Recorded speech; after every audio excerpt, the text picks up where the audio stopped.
Hoje nós vamos começar essa série de ensinos com o título Ele veio, o Espírito Santo, ele convenceu a mente cauterizada. Ele veio, o Espírito Santo. No capítulo 16 do Evangelho de João, Jesus, ele dá várias instruções para os seus discípulos. E em um tom de despedida, Jesus começa então a declarar algumas palavras sobre a sua ida.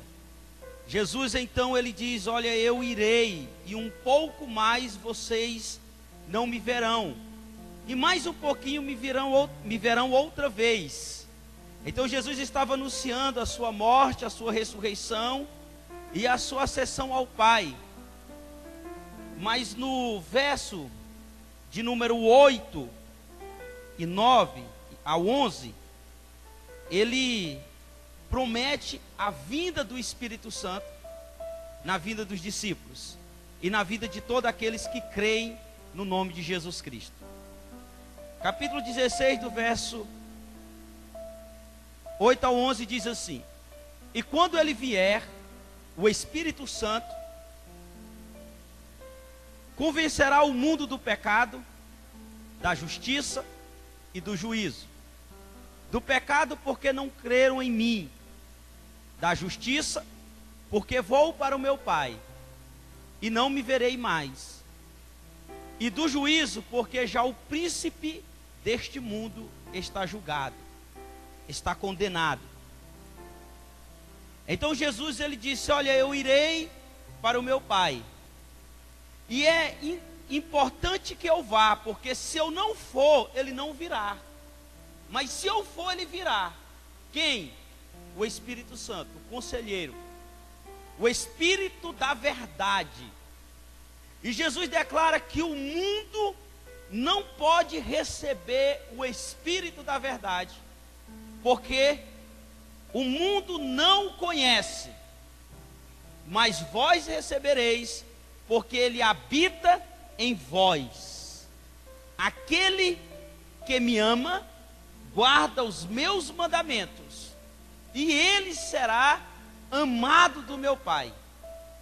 Assim, Jesus mostrando aos discípulos que esse Espírito viria, porque mesmo com a presença de Jesus no mundo, o mundo ainda não se convenceu que ele era o Filho de Deus. Ele veio ao mundo como a luz que ilumina o coração do homem, mas o homem não recebeu essa luz. O homem amou mais as trevas do que a luz, do que Deus. Então o Espírito ele vem e ele mostra e ele convence o homem do pecado, da justiça e do juízo. Essa palavra convencer, do grego elóquico, quer dizer: eu repreendo, eu reprimo, eu disciplino, eu exponho e eu mostro a culpa para que seja julgado. Ele disse: olha, o Espírito Santo virá e ele irá expor as nossas culpas para que nós venhamos a ser julgados. O Espírito Santo virá e ele vai reprimir toda a ação do homem contra Deus, chamado pecado. O Espírito Santo vem e ele expõe as trevas do nosso coração. Isso aconteceu quando alguns fariseus, eles levaram uma mulher que foi pega em adultério a Jesus. E eles disseram: olha, esta mulher foi pega em ato de adultério. Segundo a lei de Moisés, ela tem que ser apedrejada. Jesus então não responde nada, porque eles perguntaram: e tu o que dizes? Eles queriam pegar Jesus, porque se Jesus diz que a lei de Moisés não era válida, eles apedrejariam a Jesus. E se Jesus então diz que aquela mulher deveria ser apedrejada, ele estaria indo contra toda a sua pregação, que era o amor ao próximo, o perdão dos pecados. Então Jesus, em um gesto muito simbólico, ele começa a escrever no chão, e para isso a teologia não tem nenhuma interpretação, e não importa o que Jesus escreveu ou deixou de escrever, importa são as palavras de Jesus logo depois. Jesus diz a todas aquelas pessoas: olha, aquele que não tem pecado, atire a primeira pedra. O que Jesus fez foi reprimir o ato de julgamento daqueles homens a uma pessoa que cometeu um pecado, e esse pecado foi exposto, e toda a multidão que tinha também pecado, algumas pessoas no meio da multidão que estava condenando aquela mulher também eram adúlteros, embora o seu pecado estava escondido e o daquela mulher estava exposto. Jesus vai à profundidade do seu coração e expõe as trevas que estavam lá dentro, dizendo: aquele que não tem pecado, apela para a consciência do homem. Se você não tem nenhum pecado, se você não é adúltero, se você não é mentiroso, se você não quebra a lei, se você não desobedece o guardar do sábado, então atire a primeira pedra. E nenhum deles atiraram a pedra, por quê? Porque esse convencimento do poder de Jesus vai ao coração deles, e eles não olham para a mulher e não olham mais para a lei, e sim para dentro do seu coração. E é essa mesma atitude que o Espírito Santo faz. Ele vem e faz com que nós olhamos para dentro do nosso coração, para que as nossas obras sejam expostas. Por que que Deus, por que que Jesus, ele diz que é importante a vinda, a ida dele aos céus, para que o Espírito Santo venha? Porque o Espírito Santo, ele vem expor isso ao coração do homem. Então ele vem convencer-nos, ele vem nos disciplinar, e ele vem nos expor diante de uma luz chamada Deus. Agora, no contexto geral dessa palavra que nós temos de convencer, é trazer a luz para nos expor. Queridos, o que nos condena não é o nosso pecado.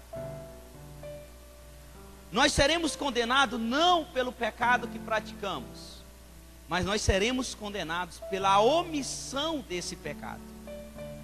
Esconder esse pecado, encobrir esse pecado, nos trará condenação. E Satanás, ele é especialista em fazer com que o homem se esconda de Deus para encobrir o seu pecado.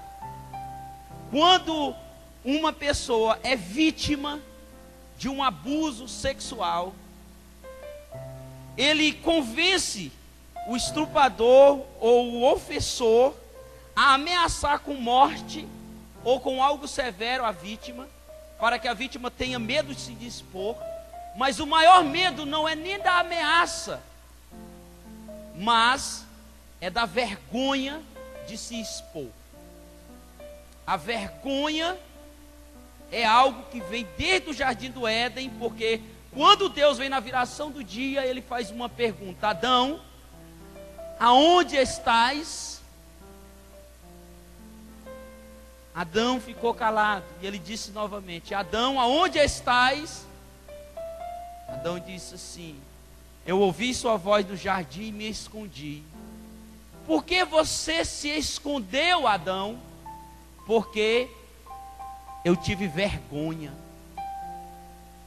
Vergonha de quê? Por acaso comestes tu da árvore que eu falei para não comer?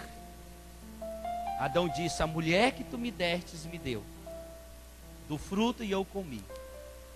O pecado nos faz ter vergonha de Deus, e o que nos separa de Deus é o pecado. Isaías vai dizer isso, que o que nos mantém afastado de Deus é as nossas transgressões e os nossos pecados, porque Ele é um Deus santo e Ele não se mistura com a injustiça.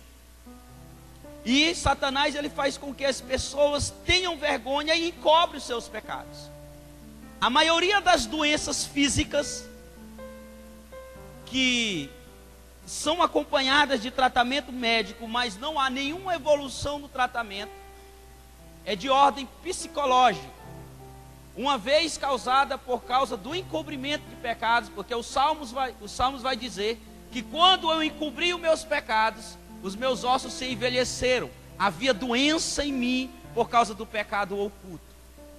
Gera doença física no corpo das pessoas por causa de pecado oculto. Então o Espírito Santo, ele vem para nos trazer uma luz. Sabe por quê? Porque Jesus, que era luz, ele não foi aceito. Se você observar o Evangelho de João, capítulo 3, versículo 18 e 21, diz assim: quem nele crer não é condenado, mas quem não crer já está condenado, porque não crê no nome do Filho de Deus. Este é o julgamento. Qual é o julgamento de condenação para aqueles que não creem em Jesus? O julgamento é este: a luz veio ao mundo, mas os homens amaram mais as trevas e não a luz, porque as suas obras eram más. Quem pratica o mal odeia a luz, odeia o Espírito de Deus, e não se aproxima da luz, não se aproxima de Jesus. Por que ele não se aproxima de Jesus? Temendo que as suas obras, os seus pecados sejam manifestas. Mas quem pratica a verdade vem para a luz, ele vem para Jesus, para que vejam claramente que as suas obras são realizadas por intermédio de Deus. Eu não faço nada por mim mesmo, por isso eu me aproximo de Deus, e as pessoas vão ver que o que eu faço vem de Deus e não de mim. Mas aqueles que praticam o pecado, eles se escondem de Deus, eles se escondem da luz. Por que eles se escondem da luz? Porque eles amam mais as trevas, porque as trevas é algo que traz uma comodidade à vida das pessoas. É melhor eu ficar quietinho no meu canto, encoberto com essas figueiras, com essa roupa de figueira que eu cozi para cobrir a vergonha, foi isso que Adão fez, do que eu me expor à luz do Evangelho. Uma vez que eu me exponho à luz, o Espírito Santo vai convencer você que isso é pecado. Então você tem que confessar para o seu cônjuge um pecado, e isso não é bom, isso não é legal. Você tem que confessar para alguém que você ama um pecado que te machuca e que você sente dor por causa disso que aconteceu. É algo que está te deprimindo, te colocando em depressão, te empurrando para baixo. Mas a mentira de Satanás, ela se torna mais verdade na vida do homem que vive em pecado do que a luz da verdade do Evangelho. Porque se eu penso em me chegar a Deus, eu sei que eu vou ser exposto, e a minha reputação é mais importante do que a minha salvação. As pessoas dizem, as pessoas pensam, o que eles vão pensar de mim? Já pensou o pastor Francisco confessando um pecado? Porque as pessoas, o mundo já rotulou pecadinho e pecadão, não adianta mais. Se eu falar assim, olha, ontem eu fui ali e tive uma situação constrangedora e eu menti, as pessoas até riem, falam, eu também tinha feito isso. Mas se eu falar assim, ó, ontem eu fui ali e cometi adultério. Meu Deus, o pastor Francisco. Isso é um absurdo. Então o mundo já coloca nos padrões o que é escândalo e o que não é escândalo. Um pastor aceitar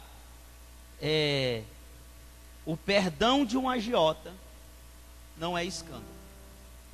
Mas se ele cometer adultério, é escândalo. Mas para Deus já foi escândalo em tudo. Só que, como que o pastor vai confessar isso perante a igreja? Primeira, o que eles vão pensar de mim? Segundo, será que ainda vão acreditar na minha pregação? Terceiro, será que vai vir alguém para a igreja? Quando nós pensamos assim, nós agimos com força do braço e não com a força de Deus. Pecado dentro da família, eu vou confessar. Como que eu vou confessar? O que meu marido vai pensar? O que meus filhos vão pensar? O que minha esposa vai pensar? Conversei um dia com um rapaz que estava tendo o hábito de se masturbar depois da relação sexual. Falei, isso tem que ser exposto para sua esposa. O que ela vai pensar de mim? Eu falei, não, ela não vai pensar nada, ela vai te ajudar a sair dessa. Então as pessoas preferem se esconder, porque se expor a Cristo é muito difícil. Uma mulher sai para buscar água e encontra Jesus à beira do poço. E numa conversa rápida, o seu coração é exposto. Não para humilhá-la, mas para convencê-la que ela é uma pecadora. E naquele encontro, ela reconhece que Jesus é o Filho de Deus, porque ele veio no encontro da negridão do seu coração. E hoje, o Evangelho serve para isso. O Evangelho não serve para prosperar, para curar doenças e para te dar uma vida de bel prazer.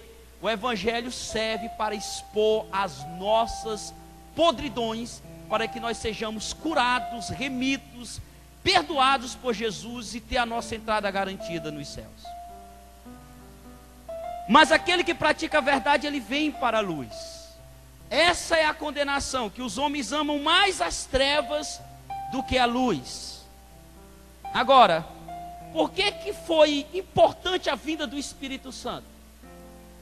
Porque ele vem convencer o mundo do pecado. Ele veio convencer o mundo do pecado. Pecado, do dicionário grego Strong 266, hamatia, quer dizer substantivo feminino derivado da letra alfa, que é a letra A, seguido com não, metade. Meros, metade, parte de. Corretamente, sem partilhar ou nenhuma parte de. Talvez pode ser declarada como perca. Agora, o que nós aprendemos da palavra pecado, hamatia, ele quer dizer, é a marca do pecado que enfatiza a sua autonatureza, ou seja, não originado ou autorizado por Deus, não de fé, e a sua persuasão está em trabalho. Pecado. Falta-se uma parte. Metade da natureza humana não autorizada por Deus. Quando nós cometemos atos de pecado, influenciado pelo pecado que habita dentro de nós, quem aprendeu sobre o homem neutro, que é liderado pela obscuridade da alma, do ser que está dentro de nós, chamado pecado, que controla o homem por causa do veneno da serpente. Sabe o que eu estou falando? Então, uma vez que nós não fomos completos por Deus, mas ficamos em parte nesse completamento, nós praticamos pecado. E o Espírito Santo, ele veio para nos convencer disso, porque o que nós fazemos em parte, nós não fazemos na fé. E quando nós não fazemos em fé, nós cometemos pecado. Até mesmo comer um pedaço de bolo, se você não tem fé que aquele pedaço de bolo, ele não está consagrado à entidade, se você come com a consciência pesada, você comete pecado. Tudo que você faz sem fé, comete-se pecado. Aquela dúvida, faço ou não faço, sem fé. Isso é a parte que falta no homem vindo por Deus, que não foi autorizado por Deus. Então nós lemos aqui no Evangelho de Romanos, capítulo 14, 23. Olha, mas aquele que tem dúvidas, se come, está condenado, porque não come por fé. Tudo o que não é de fé é pecado. Alguns comiam carne, outros não comiam carne. Alguns guardavam alguns dias e outros não. Ora, aquele que guarda alguns dias, pela fé o guarda no Senhor. Aqueles que não guardam, pela fé guarda no Senhor. Aqueles que cortam o cabelo, pela fé corta no Senhor, não tem condenação. Aqueles que não cortam, pelo Senhor não cortam, pela fé também não tem condenação. Então essa questão doutrinária, ela é mais a questão de fé do que daquilo que você pratica em si mesmo.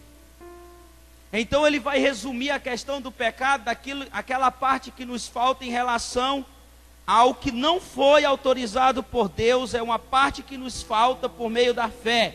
Por isso nós precisamos da fé. De um conceito assim, mais geral sobre o pecado, nós aprendemos mais lá em Hebreus capítulo 13, que diz assim: antes exortai-vos uns aos outros todos os dias, durante o tempo que se chama hoje, para que nenhum de vós se ensoberbeça pelo engano do pecado. Queridos, às vezes as pessoas dizem assim: o pastor tem que cuidar da igreja. Há um texto muito interessante em que as viúvas gregas estavam sem receber o alimento cotidiano e começou a haver uma briga. E eles chegaram aos apóstolos e falaram: olha, está tendo esse conflito na igreja. Os apóstolos falaram: olha, não é certo nós deixarmos o ministério da palavra para servir as mesas. Vamos então escolher 7 homens de boa reputação, cheios do Espírito Santo, que tenham testemunho para fazer esse serviço. E eles receberam, eles separaram os diáconos da igreja para fazer isso. O ministério pastoral é o ministério da palavra, para expor a palavra, para ensinar a palavra. Às vezes nós tiramos os carrapichos, às vezes nós ministramos pessoalmente, e isso faz parte do pastoreio.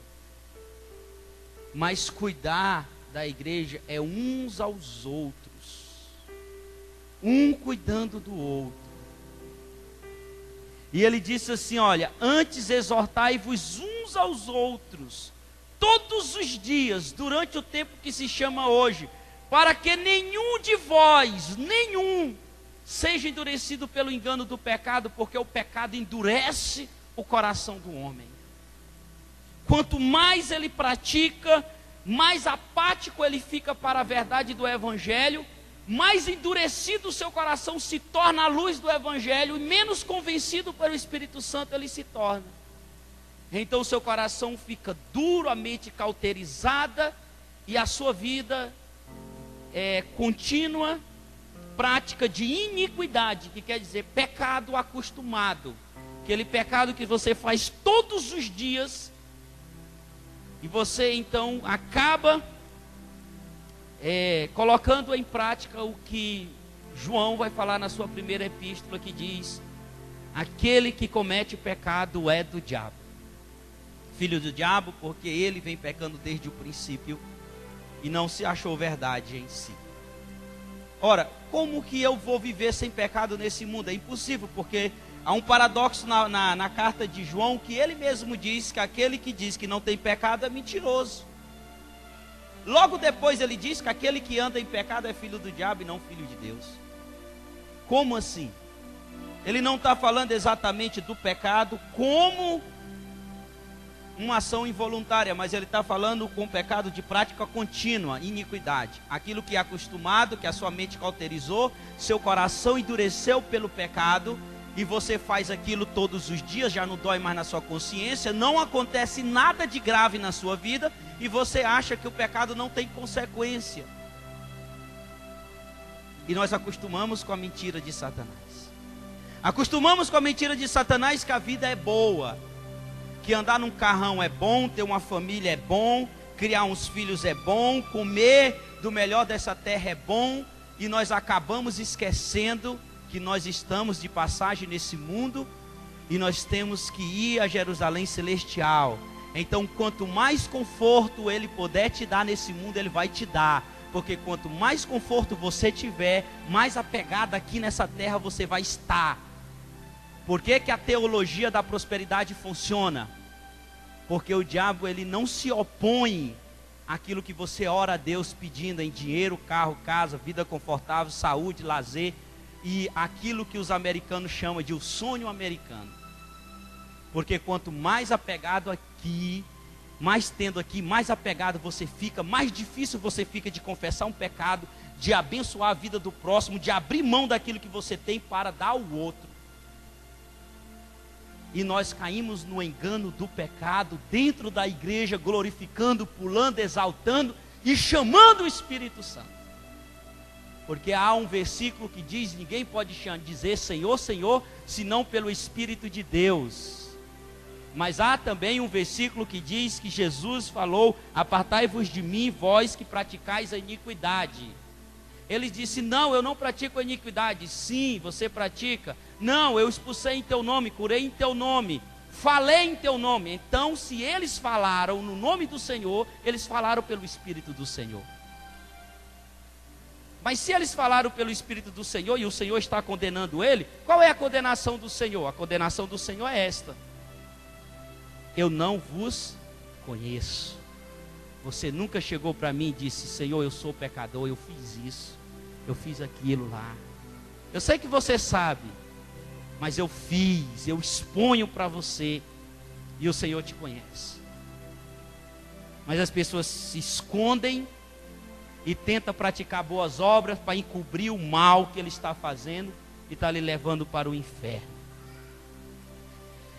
Agora, a novidade é que nós temos: Jesus, ele veio para redimir o pecador, ele veio para perdoar os seus pecados. Mateus 1, 21 diz assim: ele dará luz a um filho, e vos chamará o nome de Jesus, Emanuel, o Deus conosco, porque ele salvará o seu povo dos seus pecados. Quem nos salva do pecado? Jesus. Amém, queridos? Também nós lemos no Evangelho de Mateus, capítulo 26, 27 e 28.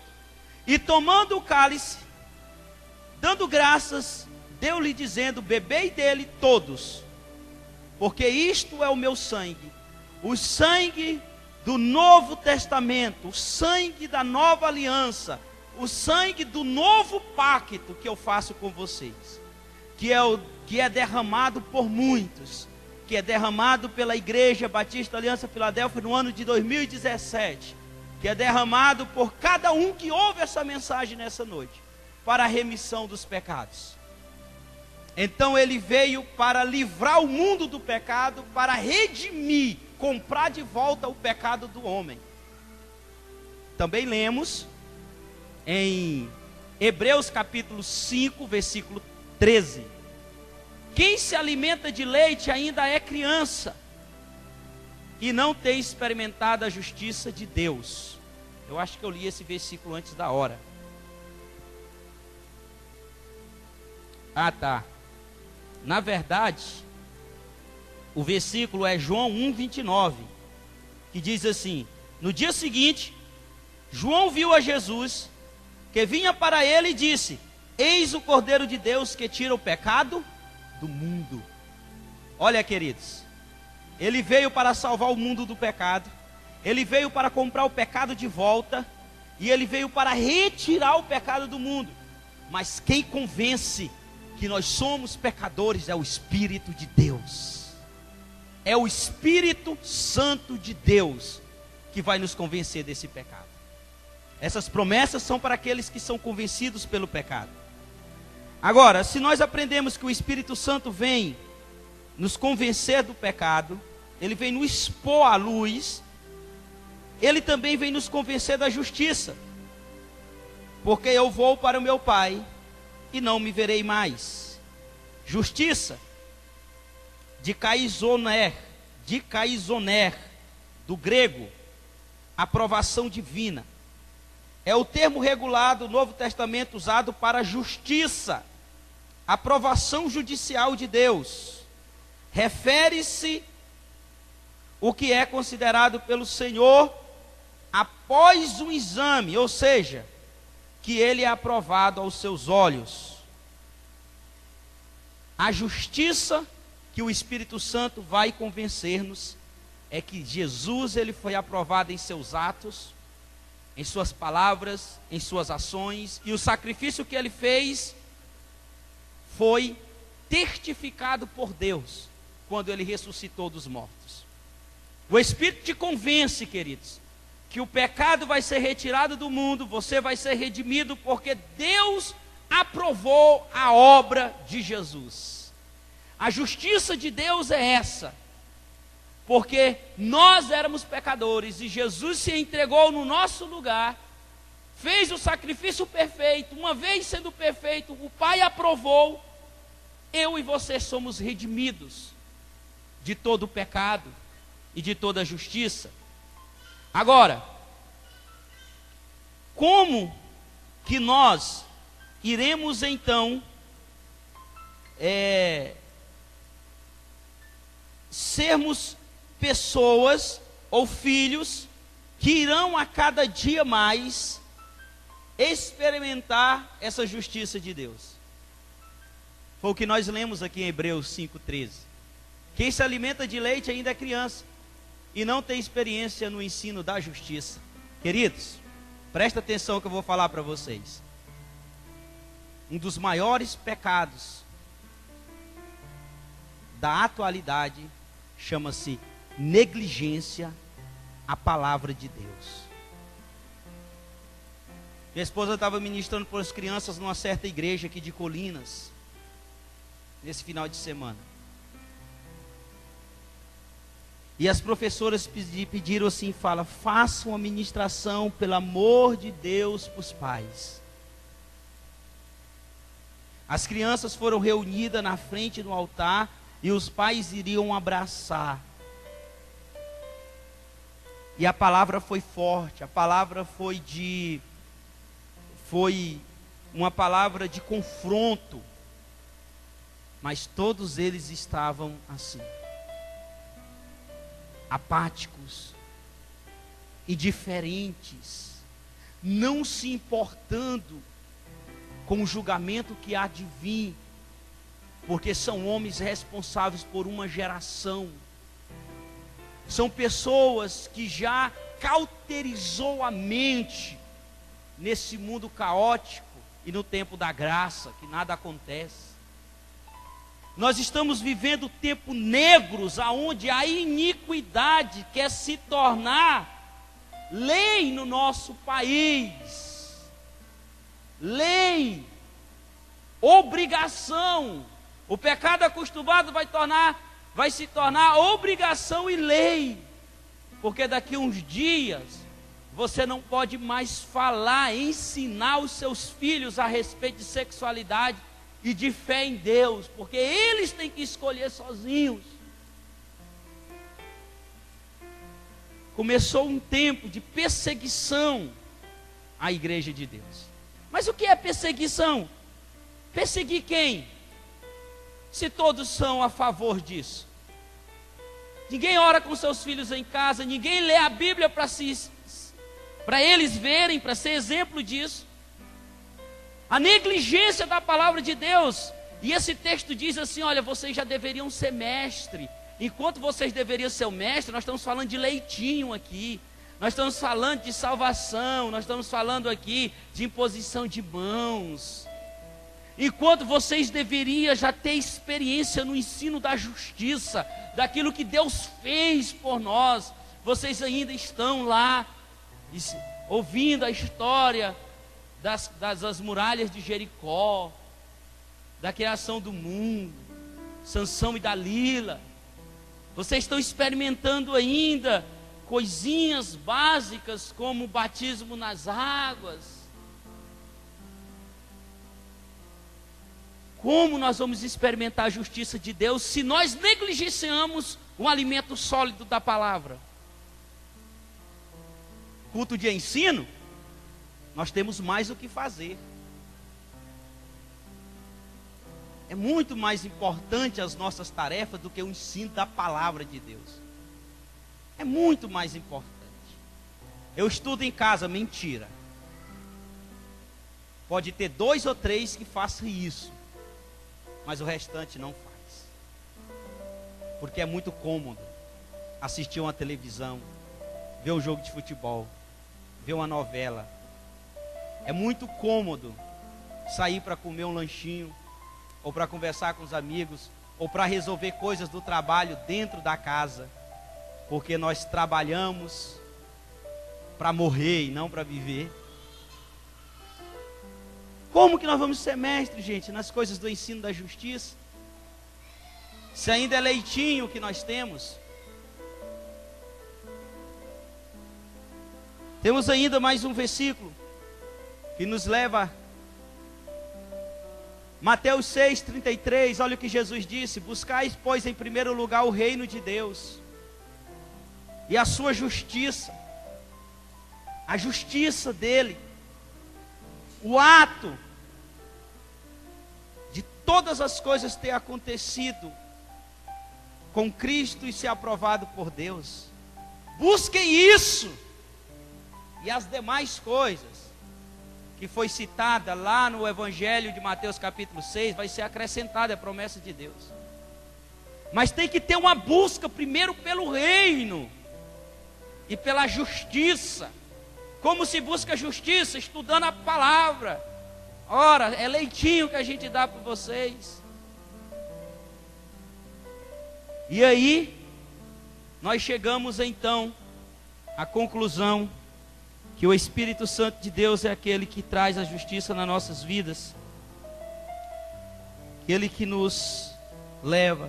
Agora, Tiago, ele vai falar de algo que não produz justiça, que não produz a justiça de Deus. Olha só, Tiago capítulo 1, versículo 20. Pois a ira do homem não produz a justiça de Deus. Pessoas iradas, pessoas estressadas. O que causa o estresse? Sobrecarga de serviço, dívidas, o consumismo apregnado no coração das pessoas. Eles não controlam, se compra demais aquilo que não deve, fica estressado, tem que trabalhar demais para pagar o que não deve, não tem direito, não tem hora mais para a família, para as coisas de Deus, vive estressado. Isso gera ira. Ira não produz a justiça de Deus. Aí Deus tem que mandar o Espírito Santo para dissipar nossas trevas, trazer algo de luz para iluminar a nossa mente, porque senão, queridos, nós vamos marchar para o inferno cantando glória a Deus nas alturas, hosana, e marchando para o inferno, toda a igreja. Por quê? Porque nós estamos apáticos, frios, E o Espírito de Deus já não se manifesta como deveria se manifestar. E um dia eu preocupado porque muitas pessoas da igreja passando dificuldade, e uns no casamento, outros na área financeira, outros com problema no serviço e tantas coisas, e eu comecei a orar, colocar a vida de cada um diante de Deus, e comecei a ficar desesperado. Eu disse, meu Deus, o que está acontecendo? Na hora o Espírito Santo me trouxe calma e disse, calma, você não vai levar ninguém para os céus. A oração tem que ser essa: Espírito Santo, vai lá agora e convença do pecado, da justiça e do juízo que há de vir. Você não vai botar ninguém nas costas, pelo contrário, vigie, senão você não vai. E tem que ter muito cuidado, queridos, que às vezes a gente quer levar as pessoas nas costas, levar a igreja nas costas, aí vive aquele pastor velho que não dorme, que vive parecendo uma múmia, correndo para um lado e correndo para o outro. É o Espírito Santo, é só Ele. Cuidado, porque a ira do homem não produz a justiça de Deus. Ele também vai nos convencer de quê? Do juízo, do julgamento. E a palavra julgamento,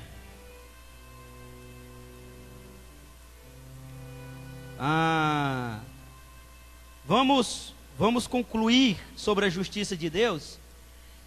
E é pela fé que alcançamos a justiça, 2 Pedro, capítulo 1, versículo 1.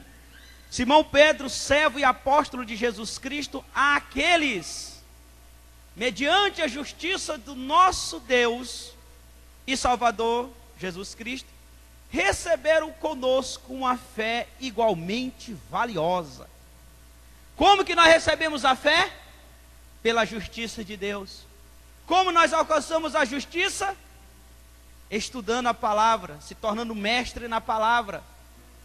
Compreendemos a justiça de Deus nas nossas vidas. Como nós não produzimos justiça? Através da ira, do estresse, dos palavrão e da vida mundana e do velho homem. E aí, querido, uma vez você, pela justiça de Deus, recebendo a fé, você confessa Jesus como autor e consumador da sua vida. E você é salvo da ira que vai de vir. Por isso que ele fala que o Espírito nos convence também do juízo. Agora, juízo, porque já o príncipe desse mundo está condenado. Juízo, nós temos como definição julgamento, decisão, sentença. Geralmente julgamento divino ou acusação. Um negativo veredito que condena a natureza do pecado que o traz. Queridos, presta atenção. Primeira carta aos Timóteos, capítulo 5, 24. Os pecados de alguns são evidentes, mesmo antes de serem submetidos a julgamentos, enquanto que os pecados de outros se manifestam posteriormente. A diferença da igreja para os ímpios que estão lá fora. Qual é? 1 Timóteo 5, 24. Lá, os pecados deles já foram manifestos. Se você passar agora no Cravo e Canela, você vê algumas mulheres lá, é manifesto que elas são prostitutas e cometem o pecado da prostituição. Se você for agora em algum lugar do nosso bairro, você vai ver jovens e adolescentes se enchendo de química.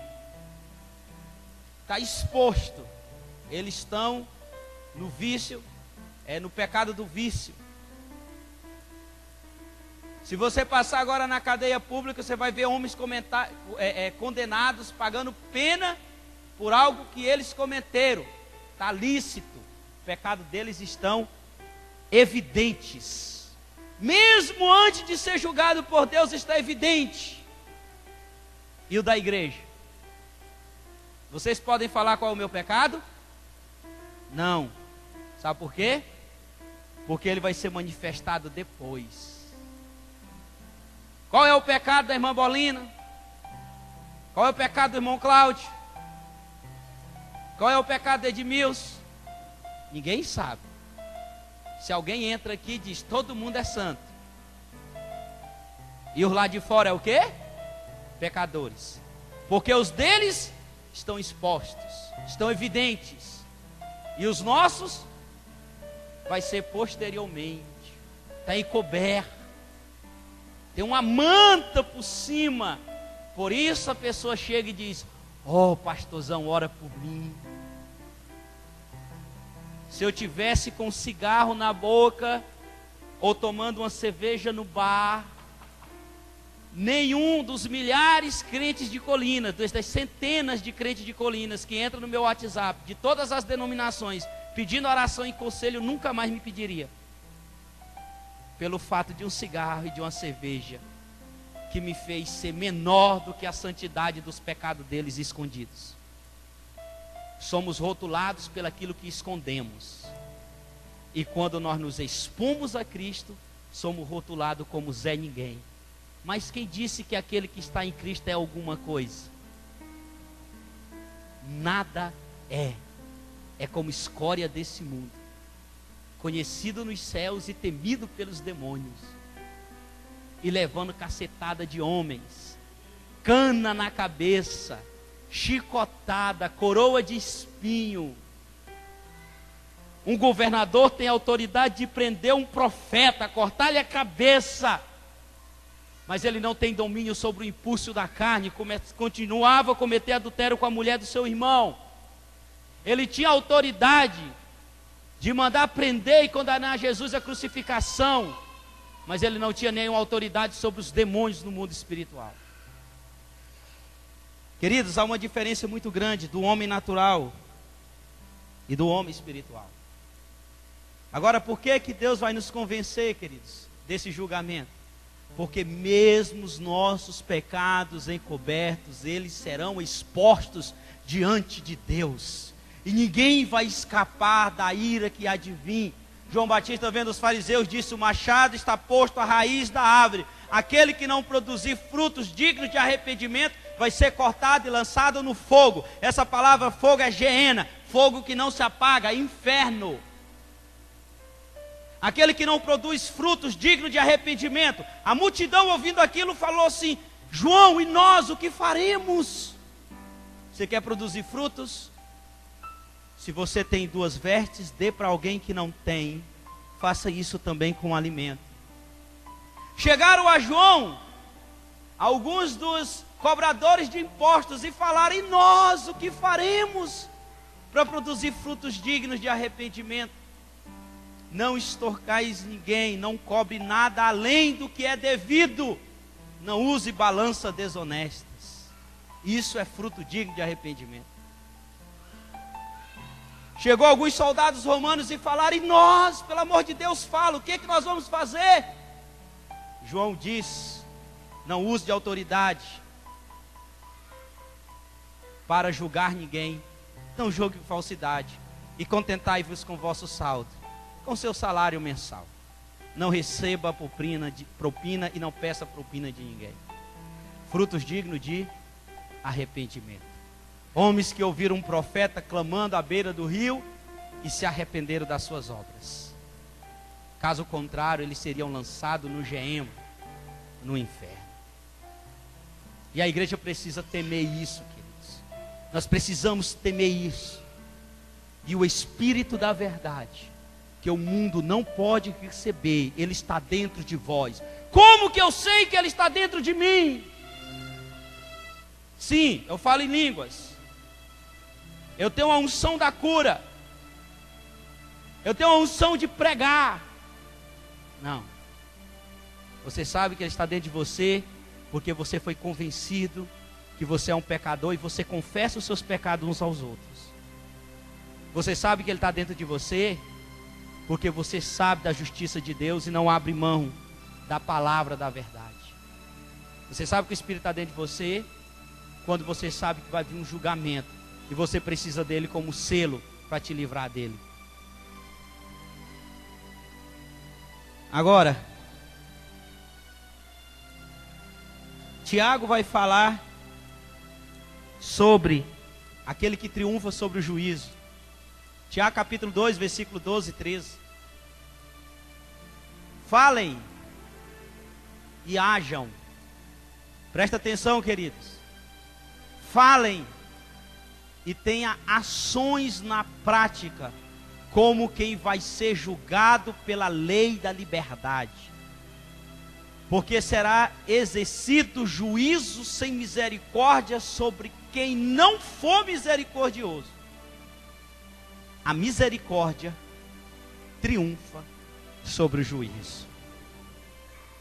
Quem não tiver um coração perdoador, não perca tempo vindo para a igreja dia de domingo, não.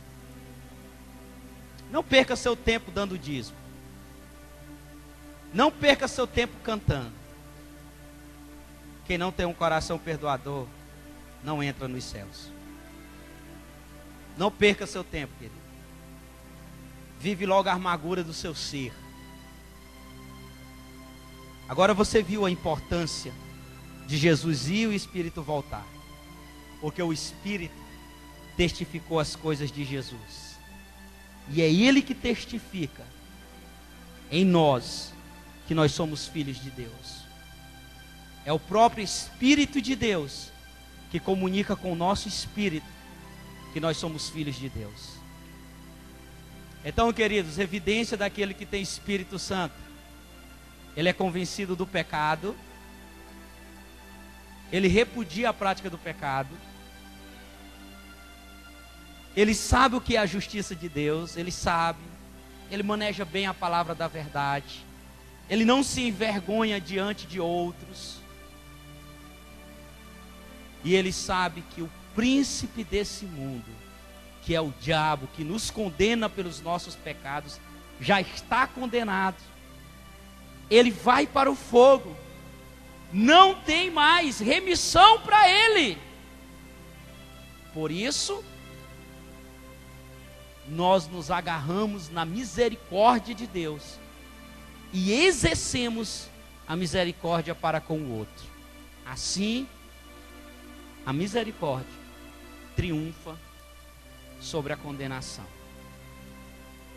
Quem age com misericórdia? Aqueles que têm o Espírito de Deus. Eu incentivo você a não perder nenhuma mensagem dessa série, porque quando nós terminarmos ele, você vai berrar pelo Espírito Santo. Você vai querer voltar, ter o prazer de ter o Espírito no seu coração. Você pode fechar seus olhos. Senhor, bendito é o teu nome. Exaltado sejas tu sobre todas as coisas. Obrigado pelo dom do Espírito. Obrigado pelo Espírito Santo que vem ao coração da tua igreja, convencendo agora, Senhor, de todo o pecado oculto. Nós não queremos viver esse pecado, essa vida medíocre de aparência. Nós queremos viver, ó Deus,